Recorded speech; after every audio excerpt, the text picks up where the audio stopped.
ما تيجي اوفر لك اكتر من 10 سنين غسله عربيتك.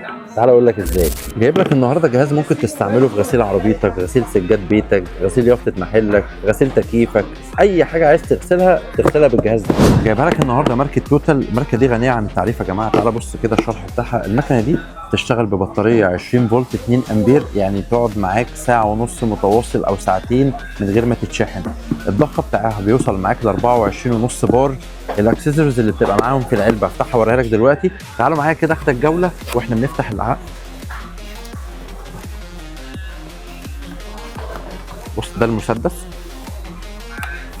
طبعا مكان الخرطوم زي ما انت شايف. طبعا معانا بطاريه ال 20 فولت 2 امبير. الله اكبر الله اكبر. نفس الوقت معانا الشاحن بتاعها، شاحن البطاريه اهو. وفي نفس الوقت عندك هنا من جوه دي الشنطه. طبعا بعد ما نفتح تطلع معانا الشنطه بقى. مكوناتها من جوه الخرطوم، خرطوم السحب اهو.